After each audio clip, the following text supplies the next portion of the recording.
Ok. Está muy chiquitas las palabras, pero ahí pueden ver una imagen y las imágenes en veces hablan más, ¿verdad? Que las palabras. Entonces, empiezo. A lo largo de los siglos entre Adán y Jacob, los seguidores de Dios siempre han sido pocos, ¿verdad? Siempre han sido perseguidos y odiados y despreciados. Vemos esto con Caín, quien mató a su hermano Abel porque sus obras eran malas. Las obras de Caín eran malas. Vemos esto con los hijos de Dios, comprometiéndose y casándose con las hijas del hombre hasta el punto de que la luz de la verdad y la esperanza se estaba desvaneciendo lentamente. La Biblia nos habla de esos tiempos en Génesis 6, 1 al 9. Nos dice aquí que el hombre se había corrompido a sí mismo hasta el punto en que se mataban y se maltrataban los unos a los otros. Pero había un hombre que todavía sostenía la antorcha de la verdad en esos días oscuros. Noé, el 10º de Adán, conoció el Evangelio porque nació cuando Enós, el 4º de Adán, que es el hijo de Set, aún estaba vivo. Enós murió cuando Noé tenía 84 años. Y no hay duda de que Adán enseñó a todos sus hijos y nietos el Evangelio de la venida del Mesías. Entonces, hermanos, y así esta antorcha seguía ardiendo débilmente, hermanos, débilmente seguía ardiendo, porque siempre son pocos los que quieren la verdad. Siempre hemos sido la minoría. Pero seguía ardiendo la verdad todavía, ocupaba un lugar en los corazones de pocos hombres fieles. Después del diluvio, Noé pasó la antorcha a su hijo Sem y a sus descendientes después de él. La verdad necesitaba ser compartida con el mundo. En Isaías 33, 14 nos dice de que, ahí lo tengo, ¿verdad? Dice, antes de ir allí. Hermanos, ¿puede el ser humano en su forma que está ahorita morar con Dios en la presencia de Dios? No, ¿verdad? No puede morar en su presencia porque moriríamos, porque la palabra de Dios dice que Dios es un fuego consumidor. Y creo que les puse este ejemplo la otra vez de un cerrillo. Si usted pone un cerrillo cerca del fuego, se prende rapidito, ¿verdad? Y se hace cenizas rapidito. Así es como Dios es, y nosotros somos los cerrillitos, ¿verdad? Con el pecado. Matches, ¿así se dice? ¿Cerrillos? Matches, ¿right? Sí, fósforos, ya. Yeah. Entonces, si nosotros, aquí sí somos el fósforo y nos acercamos al fuego, ¿qué pasaría? Se quemaría el fósforo, ¿verdad? Se quemaría. Ya se enciende, porque no puede estar, los elementos del fuego lo queman. Entonces, como nosotros somos pecadores ante los ojos y ante la ley de Dios, hemos quebrantado su ley. Y Dios es santo. Entonces, cuando entramos en la presencia de Dios, nos consumiría por el pecado que tenemos en nosotros. Y es por eso que el Señor ahorita está obrando una obra en el cielo, en el santuario, de limpiarnos de esos pecados, de borrarlos, ¿verdad? Esa es la obra que Él está haciendo para que nosotros podamos morar con Él. Y es por eso que Él tuvo que ser un tabernáculo en el desierto para que los hijos en su inmundicia, los hijos de Israel en su inmundicia pudieran morar con un Dios santo. Pero tenían que ver ceremonias, sacrificios para que esto pudiera suceder. Dice, el hombre en su estado caído no puede morar en la presencia de Dios. Seríamos consumidos en un instante por su gloria y esplendor debido al pecado que hay en el hombre. Pero Dios deseaba morar entre su pueblo y enseñarles el plan de salvación a través del santuario y sus ceremonias y fiestas. El santuario es una profecía, hermanos, un plano del plan de salvación, y todo apuntaba a un redentor que vendría a tomar sobre sí la condenación que todos nosotros merecemos, ¿verdad? ¿Quién me puede leer Isaías 33, 14? Sí, hermano, léalo por favor, fuerte. Los pecadores se asombraron en Sión, espanto sobrecogió a los hipócritas. ¿Quién de nosotros morará con el fuego consumidor? ¿Quién de nosotros habitará con las llamas eternas? A ver, hermano, ¿quién de nosotros puede habitar con el fuego consumidor o con las llamas eternas? Solo aquellos que ponen su fe en Cristo Jesús y sus pecados son perdonados. Así como los 3 hebreos, cuando fueron lanzados al horno de Nabucodonosor, ¿los consumió el fuego? No. ¿Por qué no? ¿Con quién moraban en ese entonces? Que es que el fuego consumidor. ¿verdad? Pero cuando Él nos perdona nuestros pecados, hermano, Él nos permite habitar con Él. Y los fuegos eternos no nos dañarán, ¿verdad? Entonces, debemos asegurar, hermanos, que caminemos con nuestro Señor Jesucristo todos los días. Porque los servicios en el tabernáculo no se hacían cada sábado, se hacían todos los días, hermanos. Se ofrecían animales todos los días, se ofrecían oraciones todos los días, ¿verdad? El servicio del santuario nunca paraba, siempre estaba continuamente en servicio. Y eso es, hermanos, nuestro deber también de siempre estar en el santuario del Señor. De modo que ahora el Señor quería que toda la nación de Israel aprendiera esta maravillosa verdad de un Salvador venidero. Se suponía que Israel era una luz para las otras naciones, porque en su ley de ellos, en sus leyes ceremoniales, en sus leyes económicas, estaban escritas el plan de la redención para la humanidad. ¿Ustedes se acuerdan cuando entró la reina Sheba a ver a Salomón? Porque Salomón era muy sabio. Dice que ella que se sorprendió en la manera que él tenía todo organizado, ¿verdad? Todo organizado. ¿Y quién le dio esa sabiduría? Dios, ¿verdad? Y ella salió de ahí pues creyendo en Dios de Israel.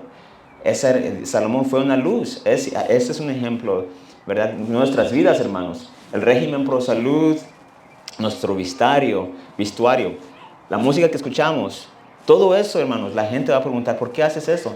Y cuando ellos vean los resultados de estos hechos que hacemos obedeciendo a la palabra de Dios, ellos también van a decir, wow, este es un pueblo que en verdad tiene entendimiento, ¿verdad? Entonces, hermanos, el Señor nos ha llamado a nosotros hoy, en nuestros días, a hacer luz también, igual como le llamó al pueblo de Israel. Ahora, hermanos, sabemos que cuando el pueblo de Israel entró a Egipto como esclavos por 400 años, ellos perdieron la significancia, ellos perdieron la profecía, podemos decir, el espíritu de profecía fue perdido. Ya no tenían ellos, se habían olvidado por la esclavitud. O sea, imagínense que ellos estuvieran 7 días trabajando por unos, ¿cómo se dice? Sus slave masters. Nada más golpeándolos y diciendo, haz esto, dándoles tarea. Se les olvida ya, pues, las cosas que ellos aprendieron de sus padres, de Abraham, Isaac y de Jacob. Se los olvidaron y muchos de ellos empezaron a practicar la idolatría que los egipcios tenían, ¿verdad? De sus dioses de ellos. Empezaron a comer como ellos comían, empezaron pues a descuidarse. Su espiritualidad bajó drásticamente. Y ya no solo entraron 70, cuando Israel entró a Egipto solo entraron 70. Cuando murió Josué, se levantó un faraón que no conocía, o no reconoció a Josué, pues, ¿verdad? No tenía respeto hacia lo que José había hecho para Egipto. Y entonces, en ese entonces, el pueblo de Israel se empezó a multiplicar grandemente, hasta que salieron, dice la Biblia, salieron casi 660,000 personas. De 70 a 660, no contando la multitud mixta y no contando las mujeres y los niños, puros varones. Entonces, hermanos, esta era ya toda una nación que salió de Egipto. Pero si ellas se hubieran olvidado drásticamente, hermanos, de Dios o de la visión, pues. Solo habían unos pocos como Amram y su esposa Jochebed, ¿verdad? Siempre hay, como les digo, hermanos, siempre hay unos pocos que se mantienen fieles. Siempre hay unos poquitos, hermanos. Hay que ser esos poquitos nosotros, ¿verdad? Si nosotros vemos que la iglesia se está apartando y andan practicando cosas que las otras naciones andan haciendo, ¿verdad? Otras iglesias metiendo música mundana, o sea, celebrando las fiestas, ¿verdad? No hay que participar en eso, sino que hay que mantenernos, hay que ser esa Yoshibet, ¿verdad? Ajá, hay que ser esa distinción, ¿verdad? Así como lo fue también Abraham en su tiempo de él. Entonces, el Señor les tenía que tratarlos a ellos como niños ahora, demostrarles a ellos, ¿verdad? El plan de la redención, pero en figuras y en símbolos y en sombras, para que ellos pudieran captar el plan de salvación, para que fuera presionado en sus corazones de ellos y se los enseñaran a sus hijos y los hijos de ellos. Éxodos 29, 45, 46. Dice, ¿sí ven? Oh, y esa foto de ahí, hermanos, ese es el monte Sinaí. Ese es el verdadero monte Sinaí que ven ahí en esa foto. Éxodo 29, 45, 46. Dice así. Y habitaré entre los hijos de Israel y seré su Dios. Y sabrán que yo soy el Señor su Dios, que los saqué de la tierra de Egipto para habitar entre ellos. Yo soy el Señor su Dios. Entonces, ¿qué desea el Señor, hermanos? El Señor desea habitar con nosotros. No es un Señor que dice, como dice en las Escrituras, no tienes que ir al cielo para alcanzarlo, ¿verdad? No tienes que ir a la profundidad del mar para obtenerlo. Dice, la palabra de Dios está donde? En tu corazón, está cercana, ¿verdad? El Señor, hermanos, es un Dios que quiere morar con nosotros. Pero a veces nosotros somos los que los alejamos de Él por la incredulidad, por no ser pacientes. Y eso es algo que a Dios no le agrada, hermanos, la incredulidad. Eso fue el problema de los israelitas cuando caminaron con Él. Eran muy incrédulos. Miraron las obras del Señor y una semana después, o dos semanas después, se empezaban a quejar con Moisés. El Señor les daba agua para tomar, para beber, y después, dos semanas después, otra vez a quejarse contra Dios. Dicen, ¿está Dios con nosotros o no? Porque tenemos sed, porque tenemos hambre. ¿Por qué Dios? ¿Dónde está Dios? ¿Está Dios? ¿Mora Dios con nosotros? Y dice que tentaron a Dios así muchas veces. Y por eso esa generación no entró a la tierra prometida, por murmurar contra Dios. En vez de murmurar, a nuestra boca nos condena muchas veces, hermanos. Decimos cosas que en veces ni realizamos lo que estamos diciendo. Porque por las palabras, dice, por tus palabras serás condenado y por tus palabras serás justificado, dice Jesús.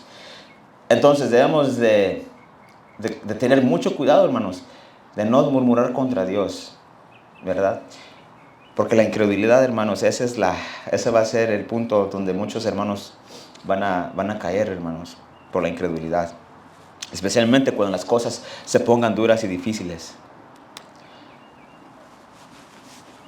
Entonces, el Señor le manda a Moisés a levantar un tabernáculo, ¿verdad? Una carpa, podemos decir. Tabernáculo es como una carpa. Y es interesante, ¿verdad? Porque alrededor del tabernáculo habían muchas carpas rodeados, o sea, en orden, en manera, estrategia que Dios los había puesto. Porque nuestro Señor, hermano, es un Dios de orden. Y es interesante, ¿verdad? Cuando miro esta foto, y casi no se ve ahí, ¿verdad? Pero aquí vemos la luz, aquí vemos la puerta al cielo, ¿verdad? Aquí vemos, ¿cómo les puedo escribir? El mundo es grande, ¿verdad? Una esfera grandísima. Pero Dios bajó del cielo, mi hermanos, para morar con la humanidad. Y cuando yo veo esta foto, digo, wow, eso es algo hermoso. Es algo muy hermoso que nuestro Señor se preocupe tanto por nosotros que somos comparados, inmerecedores, y comparado al universo galáctico, grande, cósmico. O sea, vino a este mundo oscuro y decidió morar con la humanidad. Eso es algo, hermanos, que debemos de, ¿verdad? De agradecerle mucho a nuestro Señor. Ok. Aquí está el tabernáculo. Ok. Sí, vamos a leer un poco. Vamos a Éxodos 26, 36. Éxodos 26, 36. Vamos a aprender, hermanos, ¿ok? Vamos a aprender. Vamos a aprender. ¿Ya están ahí? Ok. Yo lo voy a leer. Entonces, en Éxodos 26, 36, hablando del tabernáculo, de la construcción del tabernáculo, el Señor le dice a Moisés, y harás a la puerta del tabernáculo una cortina de azul y púrpura y carmesí y lino torcido, obra de bordador. Entonces, estos colores, hermanos, estos colores de púrpura, escarlata y azul, ¿quiénes usaban esas ropas usualmente? Ok, el sacerdote. Ok, ¿y qué más? Los reyes. ¿Qué color le dio el rey Belsasar a Daniel cuando Daniel pudo interpretar la mano que escribió en la pared? Le dio púrpura, ¿verdad? Le dio púrpura y... Entonces, sí, estas son colores que significan realeza, o sea, kingship, ¿verdad? Entonces, hermanos, esos colores el Señor no los escogió nada más por escogerlos. Todo tiene su significado, ¿verdad? Vamos a ir a leer Juan 10:9. Vamos a Juan 10:9. Juan 10:9. Un poquito aquí, un poquito allá. Eso es lo que vamos a hacer. Precepto por precepto. Ok.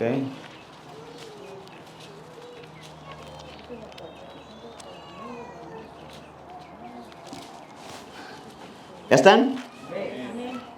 Ok, entonces espérenme, porque yo todavía no estoy. Juan 10:9.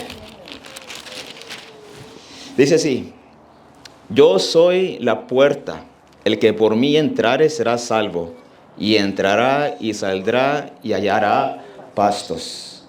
Ahora vamos a Juan 14:6.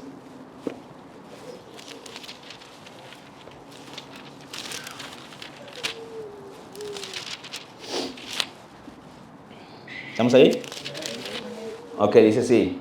Jesús les dijo: yo soy el camino, la verdad y la vida. Nadie viene al Padre si no es por mí. Entonces, ¿quién es la puerta y quién es el camino hacia el Padre? Es Cristo Jesús. Entonces, ¿qué representa estas puertas, estas cortinas aquí? Que la entrada te lleva hacia dónde? Hasta el final. ¿Qué está hasta el final? El lugar santísimo. ¿Y qué está en el lugar santísimo? El trono. Está el trono de Dios. Es el trono de Dios. Entonces, por eso el versículo que leímos, el memory text que leímos en principio, en inglés me gusta como lo dice porque tiene más sentido.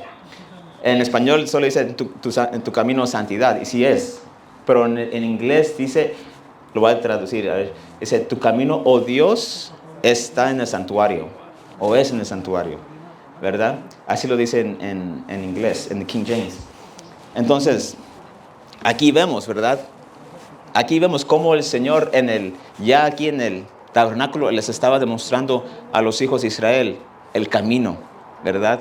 Cristo es el camino. Esto es el tipo. El Antiguo Testamento es el tipo y el Nuevo Testamento es el antitipo, ¿ok? El Antiguo Testamento es la figura, la sombra, ¿verdad? Y el Nuevo Testamento es el cumplimiento y lo verdadero, ¿verdad? Entonces, vamos a... ¿Qué era lo que estaba tejido? ¿Así se dice? ¿Tejido? Tuve que usar translator porque no. What was sewn? Sewn es tejido, ¿no? Tejido. ¿Qué estaba tejido en estas cortinas, hermanos? ¿Ah? Querubines. Ángeles. ¿Por qué? Ok, vamos a ir a Éxodo 26:1. Éxodo 26:1, para que ustedes vean, hermanos, como dicen los hermanos. No crean a mí, ¿qué dice la Biblia? Éxodo 26:1.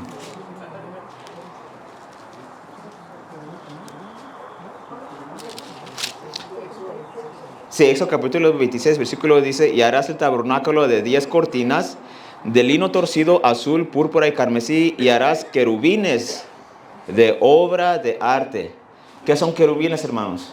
¿Qué es un querubín? Es un ángel cubridor, ¿verdad? Protector.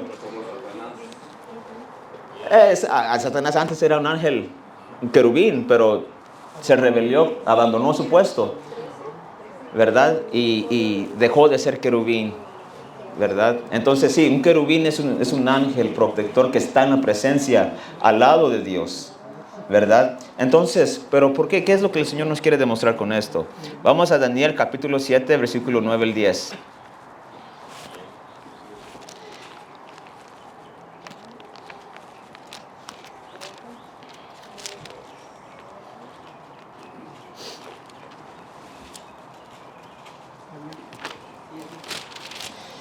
Daniel 7, 9 y 10. Si no tienen lápiz, si no están escribiendo esto, hermano, pues ni modo, porque si les las va a olvidar. So this is Esto es un estudio, so that we can learn, porque podemos aprender. Daniel 7, 9 y Daniel 7, 9 y 10.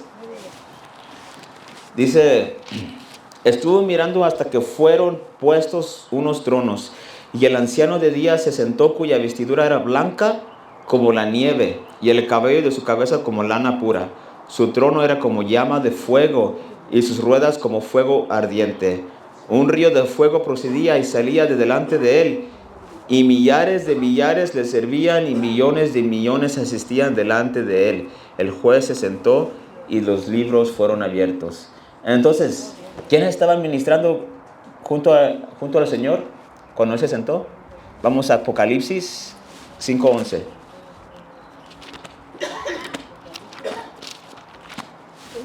Sí, Apocalipsis 5:11.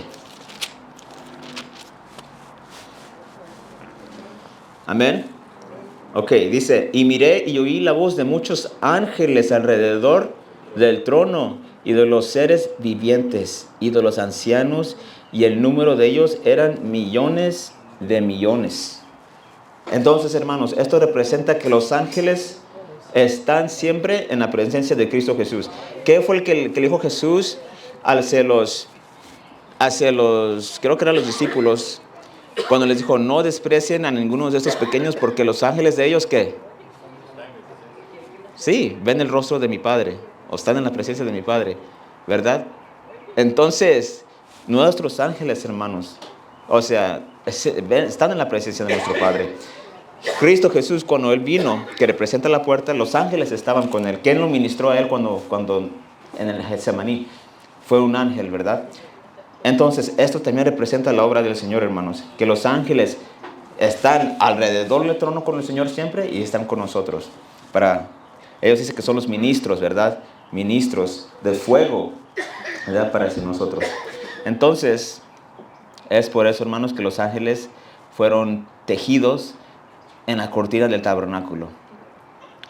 Ahora, el tabernáculo, hermanos, de Dios es una sombra, morando con los humanos en sombras y figuras de lo verdadero. Ahora, ¿de qué era la segunda cortina, hermanos? Porque si aquí vemos, a ver si puedo hacer esto más chico. Más chico. Ok. Ahí vemos aquí. Hubiera traído un libro porque tengo un libro. Aquí está una cortina. La primera cortina, eso es muy importante. Que lo entiendan, que pongan atención, pues. La primera cortina ya vemos que era de ¿qué? De púrpura, azul, ¿verdad? Y scarlet, con los ángeles tejidos, ¿verdad? Y alrededor del tabernáculo, voy a ir aquí. Espérame. Entonces, aquí estas paredes eran de madera, pero estaban bañadas de oro, ¿verdad? Son las paredes del oeste, del norte y del sur. Había paredes y la gente tenía que entrar con sus espaldas al este, ¿verdad? Con sus espaldas hacia el sol, porque todas las naciones adoraban el sol, como la mayoría adoraban el sol. Entonces ellos tenían que ser distintos, ¿verdad? Voltearle la espalda al sol y hacia Dios. Entonces, aquí arriba lo que cubría, aquí lo ven abierto, ¿verdad? Pero era una cortina de la púrpura. Cuando miraban, pues estaba esa cortina hermosa, tejida con ángeles de oro. Y alrededor las paredes de oro. Ya imagínense qué belleza era entrar a ese lugar. La reflexión del oro, del color púrpura, azul y escarlata hacia las paredes de oro. Me imagino que era una hermosura, ¿verdad? Entonces, encima de esa cortina real había otra cortina. Y vamos a ver qué cortina era y qué significaba esa cortina. ¿Ok? ¿Estamos bien o no? Ok. Vamos a ir a Éxodo 26:7.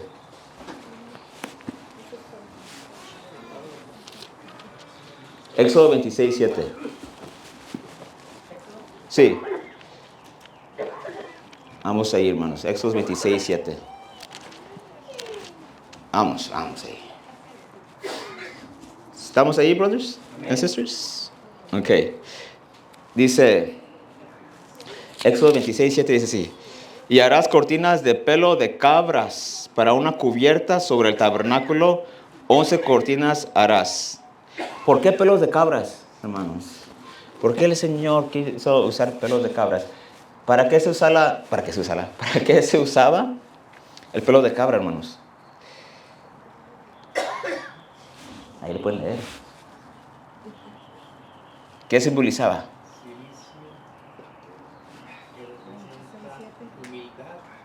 Y penitencia. Cuando se ponían a ayunar los reyes, o sea, como David, o cualquier persona que se podía ayunar, ¿con qué se vestía? Con pelos goat. Silicia es eso, silicio es goat's hair. Eso representa pues humildad, representa penitencia, representa dolor, ¿verdad? Es lo que representaba. Y después les vamos a mostrar por qué. Ahora, hermanos, no. Isaías 53.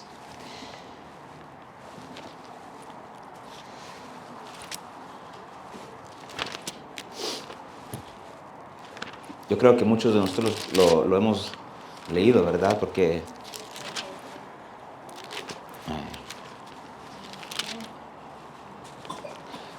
dice, ¿quién ha creído nuestro anuncio y sobre quién se ha manifestado el brazo de Jehová?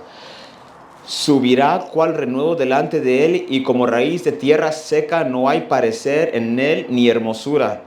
Le veremos más inatractivo para que le deseemos. Despreciado y desechado entre los hombres, varón de dolores, experimentado en quebranto, y como que escondimos de él el rostro. Fue menospreciado y no lo estimamos. Ciertamente llevó él nuestras enfermedades y sufrió nuestros dolores. Y nosotros le tuvimos por azotado, por herido de Dios y abatido. Mas el herido fue por nuestras transgresiones, molido por nuestros pecados. El castigo de nuestra paz fue sobre él, y por su llaga fuimos nosotros curados. Entonces, ¿cómo aquí demuestra la vida de Jesús, hermanos? ¿Un hombre de qué? De dolores. Y es lo que simboliza esta segunda cortina, que estaba encima de la cortina real, estaba cubierta con ¿qué? Silicio, simbolizando, ¿verdad?, la vida de nuestro Señor Jesucristo. Y ahora, había otra cortina, hermanos. Vamos a Éxodo 26, 14. Dice, y harás a la tienda una cubierta de pieles de carneros, teñidos de rojo, y una cubierta de pieles, esa es la cuarta, de tijones encima. Ok, entonces, ¿cuál era la tercera cortina que llevaba, hermanos? De carneros. ¿Y qué color tenían que ser teñidos? De rojo. ¿Por qué rojo, hermanos? Es la sangre de Cristo, representa el sacrificio de Cristo que él iba a derramar. También realeza, también puede significar realeza. Pero sí, es el sacrificio de nuestro Señor Jesucristo, de su sangre que él iba a derramar. ¿Y por qué carneros? Porque también carneros eran sacrificados, hermanos, en el santuario, ¿verdad?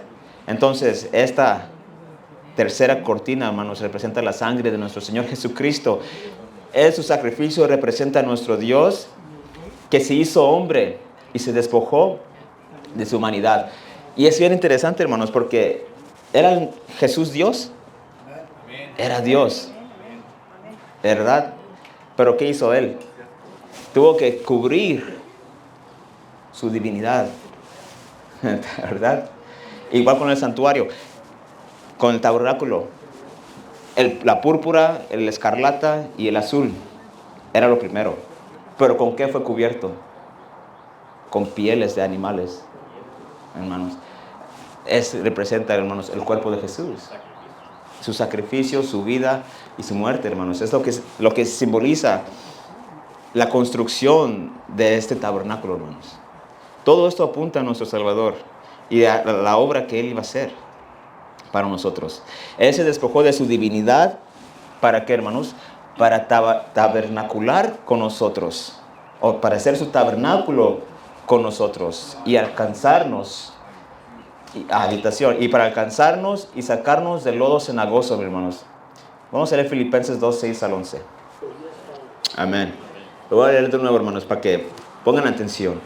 El cual, y teniendo el tabernáculo en mente, cómo estaba construido, el cual, siendo en forma de Dios, no tuvo por usurpación el ser igual a Dios, sino que se despojó a sí mismo, tomando forma de siervo, hecho semejante a los hombres, y hallado en la condición de hombre, se humilló a sí mismo, haciéndose obediente hasta la muerte y muerte de cruz.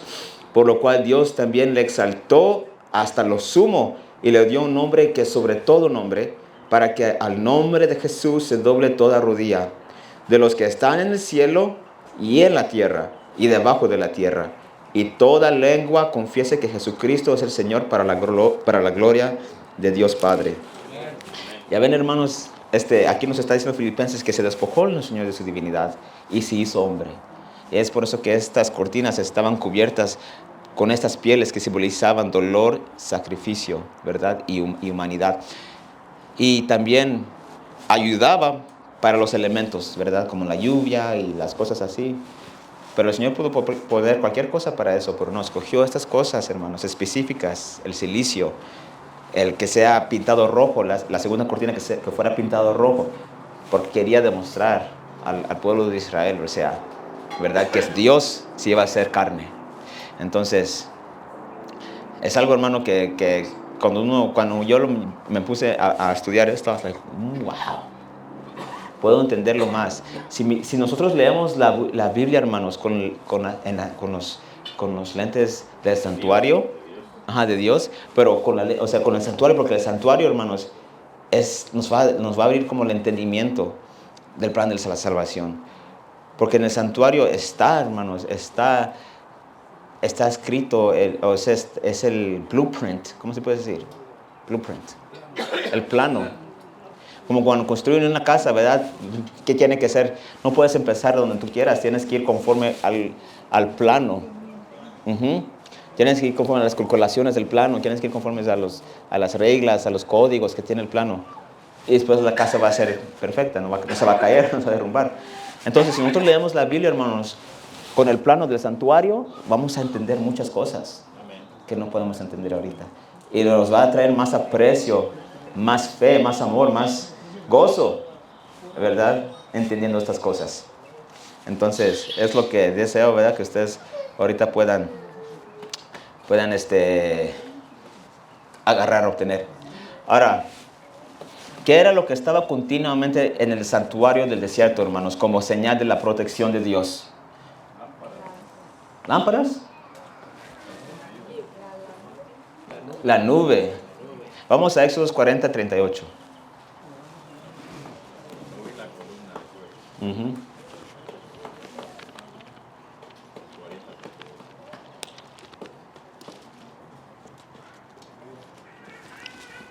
Amen. Ok. One second. No, 38. Dice así. Porque la nube de Jehová estaba de día sobre el tabernáculo y el fuego estaba de noche en él, a vista de toda la casa de Israel en todas sus jornadas, en todos sus caminos. Vamos a leer Salmos 91:1 y Salmos 89:15. Vamos al Salmos 91:1. Yo creo que muchos de ustedes se lo saben, ¿verdad? ¿Qué dice? ¿Quién lo puede recitar de memoria? Yeah, very good, brother. Pero vamos para los que no se lo saben.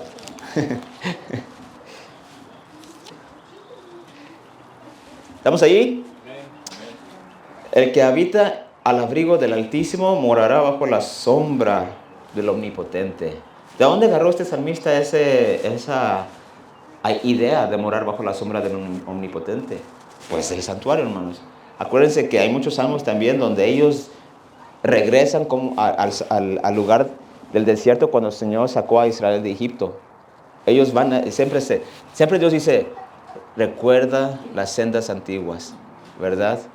Es por eso que Dios siempre quería que los padres recitaran siempre lo que el Señor había hecho por ellos cuando los sacó de Egipto, para que esas verdades nunca se olvidaran, pues, ¿verdad?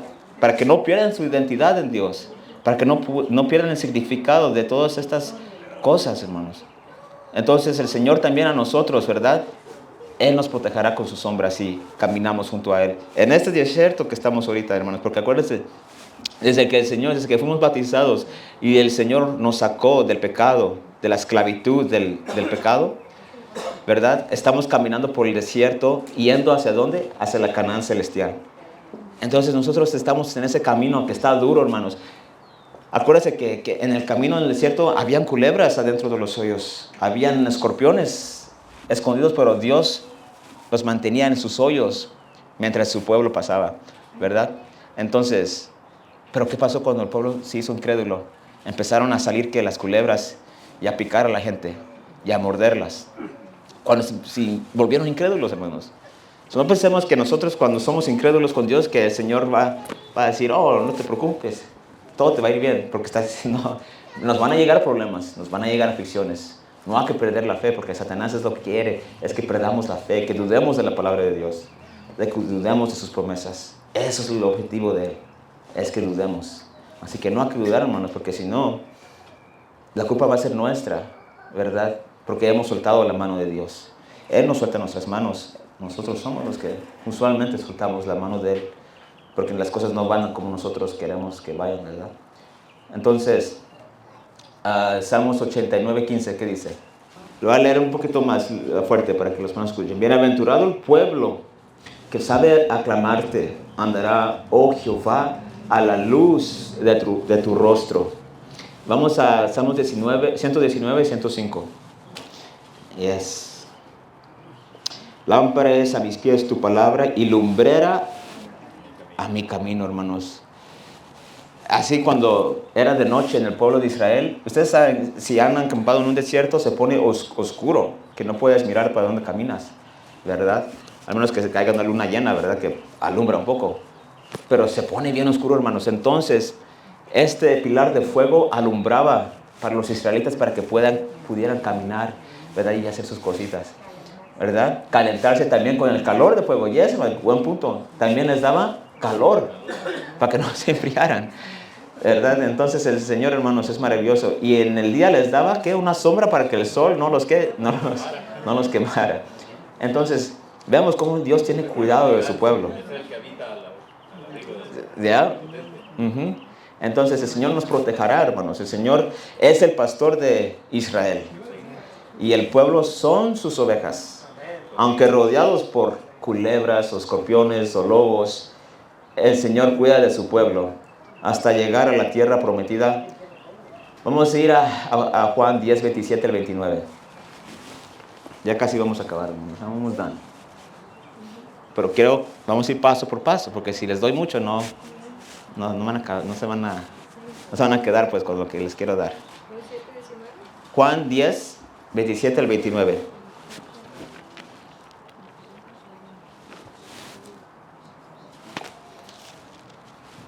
¿Estamos ahí? Amén. Dice así: mis ovejas oyen mi voz y yo las conozco y me siguen. Yo les doy vida eterna, ¿verdad? Yo les doy vida eterna y no perecerán jamás, ni nadie las arrebatará de mi mano. Mi Padre que me las dio, mayor que todos es, y nadie me las puede arrebatar de la mano de mi Padre. Yo y mi Padre somos uno, ¿verdad? Entonces el Señor, hermanos, es nuestro pastor, nosotros somos sus ovejas, y no hay que salirnos del redil.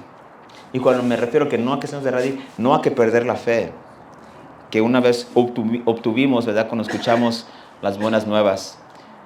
Y si la hemos dejado, hermanos, hay que regresar. Mientras las puertas están abiertas. Mientras las puertas están abiertas, hermanos, hay que regresar si las hemos dejado. Si nos hemos salido de redil, hay que regresar, hermanos. Si ustedes quieren experimentar de nuevo el gozo de la salvación, hagan lo que hicieron cuando estaban en su primer amor. Cuando estaban dispuestos a dejarlo todo para seguir al Señor. Y van a regresar, ¿verdad? El Señor hará su rostro resplandecer, ¿verdad? Ante ustedes y sentirán ese gozo otra vez de la salvación. No soltemos la mano de nuestro Señor Jesús y se le hemos soltado, ya lo dije, el Señor, ¿verdad? Vamos a ir a Mateo 22:14. hermanos. Mateo 22, 14. Ahora hay que ver lo opuesto que puede suceder. Mateo 22, 14.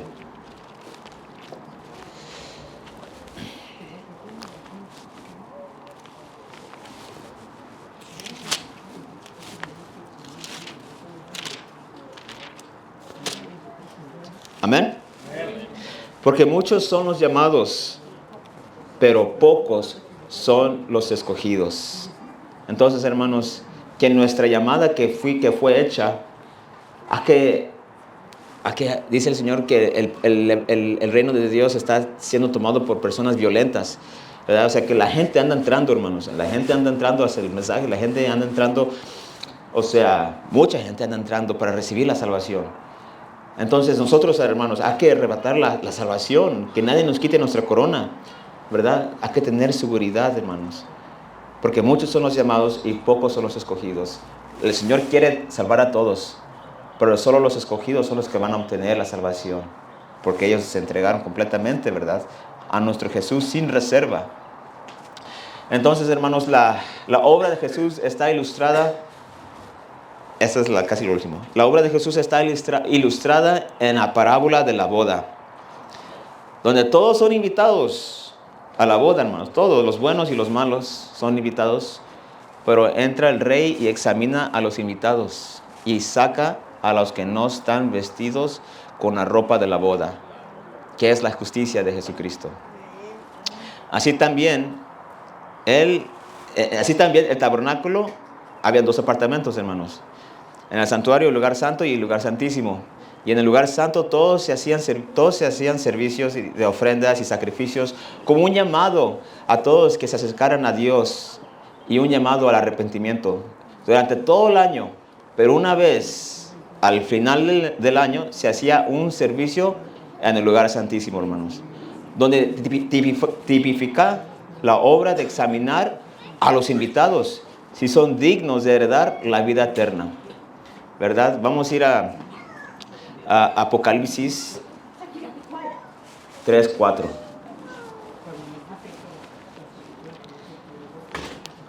Sí, Apocalipsis 3:4.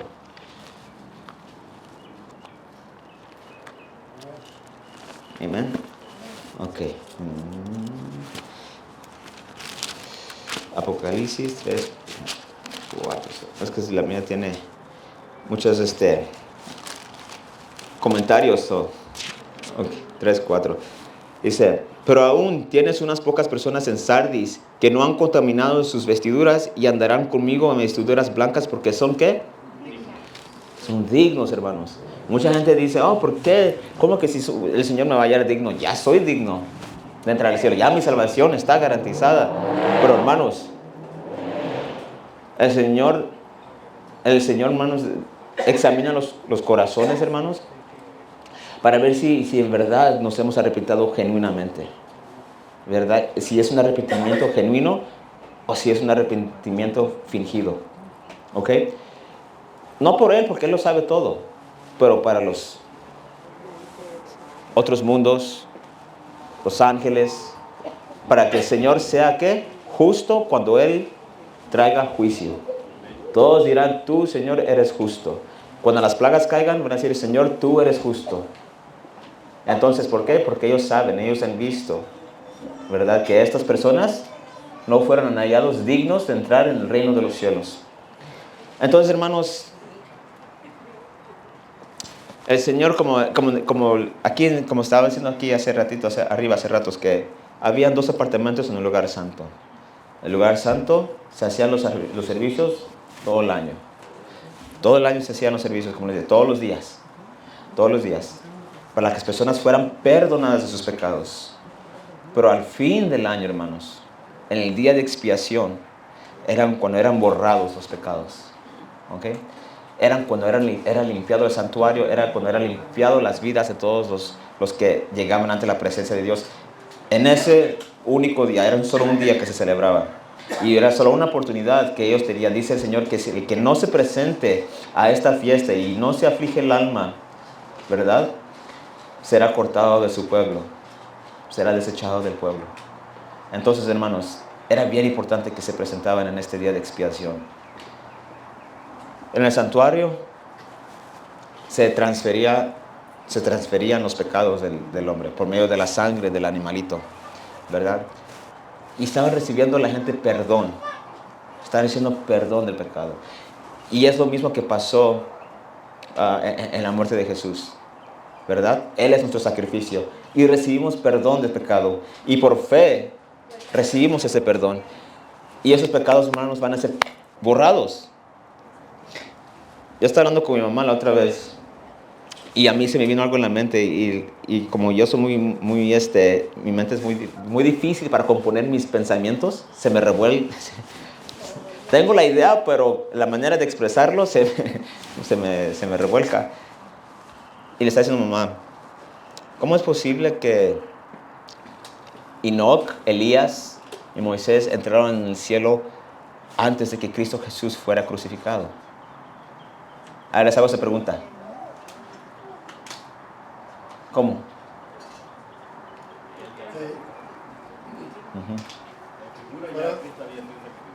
Ok. Entonces, inmolado desde la fundación. Ok. So, por la fe de ellos, estaban mirando hacia adelante, ¿verdad? Ellos estaban mirando hacia adelante, hacia el sacrificio que iba a hacer Jesús. Aunque Jesús todavía no había sido sacrificado, por la fe recibieron el perdón. Aunque Cristo todavía no había hecho la obra, literalmente no había hecho la obra. Fueron dados la justicia de Cristo Jesús por medio de la fe. Ahora, hermanos, también es nosotros. Recibimos el perdón de los pecados. Ahora sí, mirando hacia atrás, hacia el sacrificio que Jesús hizo por nosotros. Pero pasó un evento literal que tenía que pasar para que nuestros pecados fueran perdonados. Y es lo mismo, hermanos, con el borramiento de los pecados, la limpieza de tu récord. Porque hay un registro de pecados todavía, pero dicen perdonados, pero todavía está el registro, ¿verdad? El Señor todavía no ha acabado la obra de salvación, si no Satanás ya estuviera acabado, todo ya estuviera terminado, destruido. Entonces Jesús todavía está obrando en el santuario celestial. Y en la profecía de Daniel, capítulo 8:14, al fin de los 2300 tardes y mañanas será el santuario purificado. Entonces, nosotros por fe recibimos que el Señor va a borrar nuestros pecados. Dice que los va a tirar al fondo del mar y ya nunca más serán, ¿verdad? Nadie se acordará jamás. Ahora, eso, hermanos, está pasando literalmente ahorita. Literalmente. Así como el sacrificio de Jesús tuvo que pasar literalmente, ¿verdad? Ahorita estamos en juicio, literalmente. O sea, no es algo que tenemos que decir que no está pasando. O sea, no es algo que decir que pasará. No. Así como en el tiempo de los discípulos llegó Jesús y murió por ellos, literalmente, aunque ya habían recibido el perdón de pecados, Enoc y ellos, y subieron al cielo, ¿verdad? Ahora nosotros por fe debemos entrar junto con Él al lugar santísimo. Cambiar nuestras vidas, hermanos, porque estamos viviendo en el tiempo de juicio. O sea, rededicar nuestra vida de nuevo hacia Jesús. Entrar al lugar santísimo. Dejar que Él escriba su ley en nuestros corazones. Dejar las costumbres, dejar las carnes, dejar el café, que I was very addicted to coffee. I have a week now, so I have a week. Tengo una semana ya que lo dejé. Porque estaba leyendo el libro de consejos sobre la salud. Y me tocó mucho. Entonces, hay que regresar, hermanos. Entrar de nuevo al lugar santísimo y vivir la vida debido al tiempo en cual estamos viviendo de acuerdo al plan de salvación. Estamos ahorita en la sexta fiesta, que es el día de expiación. Entonces, debemos de vivir conforme a los requisitos de esa fiesta, que ellos ayunaban y se afligían su alma, ¿verdad? ¿Qué es afligir su alma? Es que se estaban confesando todos los pecados que ellos habían cometido durante todo el año. Los estaban confesando ahí porque ellos sabían que eso iba a determinar si ellos iban a vivir el próximo año. Entonces, hermanos, debemos de confesar nuestros pecados, tratar de vivir una vida santa y abstenernos de comidas, porque ellos ayunaban. Nosotros debemos de abstenernos de comidas que nos van a debilitar o, ¿cómo se dice? Alborotar el cerebro, hermanos. Embotar el cerebro. Porque si comimos y somos glutóneos y todo eso, es difícil de comprender las verdades que el Señor tiene para nosotros hoy, porque nuestra mente no está al 100, pues. No está al 100 porque el estómago anda trabajando y la mente anda, pues, embotada. Entonces, hermanos, debemos de vivir ahorita en esta fiesta. El Señor nos está llamando que regresemos hacia Él. Y el último capítulo que les quiero leer es Hebreos 8, 1 al 5. Vamos a leer Hebreos 8, 1 al 5.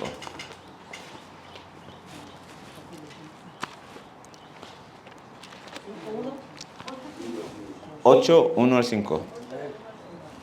Ok. En un second. Lo voy a leer para que los hermanos puedan escuchar en los cámaras.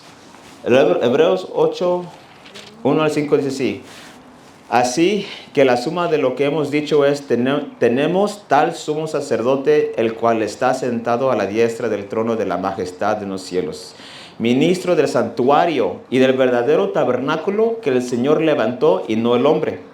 Porque todo sumo sacerdote es constituido para presentar ofrendas y sacrificios, por lo cual es necesario que también éste tenga algo que ofrecer. Porque si él estuviese sobre la tierra, ni siquiera sería sacerdote, habiendo aún sacerdotes que presentan ofrendas según la ley, lo cuales sirven de ejemplo y sombra de las cosas celestiales, como fue advertido por Dios a Moisés cuando estaba por comenzar el tabernáculo. Mira, dice, haz todas las cosas conforme al modelo que te ha sido demostrado en el monte. Entonces, hermanos, tenemos un sumo sacerdote en el cielo. Y el Señor, hermanos, está dispuesto, ¿cómo se dice?, a aceptarnos de nuevo, como les digo, si hemos salido, si nos hemos hecho un poquito indiferentes a las cosas espirituales. El Señor ahorita nos está llamando, hermanos. Nos está llamando a que regresemos a Él. Ahora sí. Thank you, brother. Dice así: ahora pues, si obedecieres mi voz y guardares mi pacto, vosotros seréis mi especial tesoro sobre todos los pueblos, porque mía es toda la tierra, y vosotros me seréis un reino de sacerdotes y nación santa. Y estas son las palabras que dirás a los hijos de Israel. Amén, hermanos. Entonces, esa es la última figura que les quiero enseñar. Que cómo todo está conectado, hermanos. Aquí vemos la cruz, pero vemos cómo el tabernáculo también estaba compuesta, hermanos, en la forma de una cruz. El altar de bronce, el lavacro, la mesa de pan de la presencia, el candelabro, el altar de incienso, y aquí en la cabeza la ley de Dios, el arca del pacto. ¿Verdad? Entonces, hermanos, todo esto tiene una conexión al plan de la salvación. Y si entendemos, como les digo, el santuario, vamos a poder comprender más la obra de nuestro Señor Jesucristo y lo que nosotros es nuestro deber de hacer, ¿verdad? Entonces, hermanos, que Dios os bendiga y espero que aprendieron algo, porque vamos cuando me toque otra vez, sí, vamos a continuar con qué es lo que simbolizaban los muebles del tabernáculo, ¿ok? En la obra de Cristo y lo que nosotros debemos hacer. Amén. Amen, brothers. God bless you guys. Vamos a orar antes de terminar.